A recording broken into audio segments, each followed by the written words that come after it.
أب وتادروا كنف زركبوا العلوت حلفتي نهاجر كاب زجبروا واستوات وحلفوا زعبا ولك أوي أماماتهم بزوح كزارب زي سمع قاتهنا كاب العلي كتاب تحتي زلوا الجنرالات زخابت وهافتن نبرت نون بزي وقعوا من قدي كاب مقلات زحلفة زخبهالونا يسمعن أب تحت سرعة بلتقنا خوينهم وتادروا ممرح زهبوا كاب زلعلة كساب تحت حلفنا تزلوهم عزز سراويت نجنزبت أجم زي بلون بمحانهم تجنزب كاب يمصوالو ኢትዮጵያን ሀገራው ግልጋሎት ተከፍሎ መጠን ገንዘብ ተቀይሩ ዲዩዝ ብልሕቶ ክልዓል ዝገብር እዩ ኣብ ሚሊኒየም አዳራሽ ንዝመጽ ቀዳም ናይ ደቆም መርዓን መክያደ ዝጓዩ ዘሎ ክልተ ጀነራላት ናብ 300 ሚሊዮን ዝጥቃዕ ገንዘብ አፍሲሶም በተመሳሳሉን ናይ በዓል ተገዝኡ ስድራ 30 ሚሊዮን ገንዘብ ዝሃበ ጀነራል ተሾመ ገመቹ ንሃገሩ ካብ ዝኸፈሉ ውፉይነት ብልዓሊ ንበዓልቱ ገዝኡ ንምርካብን ምሕጓስን ዘውጽ ወጣ ንብዝሓት ዘገረመ ኮይንሎ አዛዝ ፍሉይ مختز خونه لتنال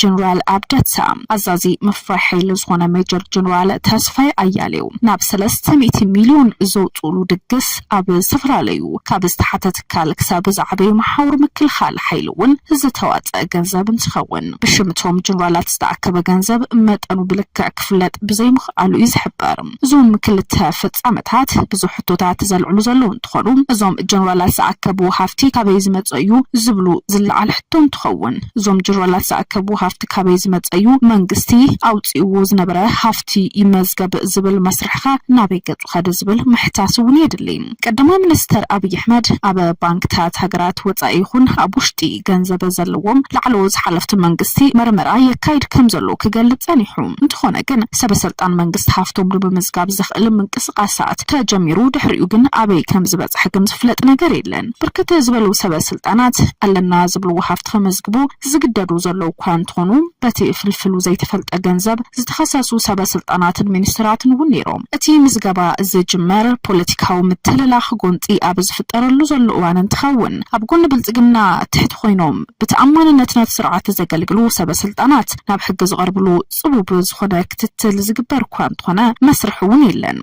حفت سب السلطانات ون نهزبوا اللوي جبرن اتوم استمزجبو كابه بزحت وحدات دما كساب 10 مليون برز قمت حفتي زمزجبون تخونو اتحفتي كابه يمطيهم ون زبل حتو دما منجست خفيلو نازبل ملاشم زهبو منجست كاب معزيو نسب السلطانات مليونات مخفال جميرو زبلجن اللوي كونن نايزوم 3 جنرالات حفتي نولقاوي ورايوم زفسسو ገንዘብ ብዙሕ ወጻእ ንሕቶታት ብዘለዓለን ትኸውን ንኽለት ተደቆም ናብ 300 ሚሊዮን ወጻእ ዝወጻ ድግስ ንምድጋስ ሸባሸቡ ዘለው ሜጀር ጀነራል ተስፋይ አያሌው ከምኡውን ጀነራል አብደታ ኣብ ሚሊኒየም አዳራሽ ዝገብርዎ ዝጽበዩ ዘለው ውራይ ድማ ናይ መላእቲ ሃገር ምክልኻል ሓይሊ ኣባላት ኣዘዝተ ሰራዊትን ክዕደሙ ከም ዝኽእሉ ይዝግመት ብተመሳሳሉን ንበዓልቲ ገዝኡ ድማ ብሚሊዮናት ዝቁጸር ተፋሰስ ዘውጻ ጀነራል ተሾመ ገመቹ ኣብ ቀረባ ኣዋናት መምርዓውን 30 ሚሊዮን ድማ ንስድራ በዓልቲ ገዝኡ መሃቡ ፍልፍልት ገንዘብ ተኣዩ ዝብል ጥርጣሬ ሓዲሩ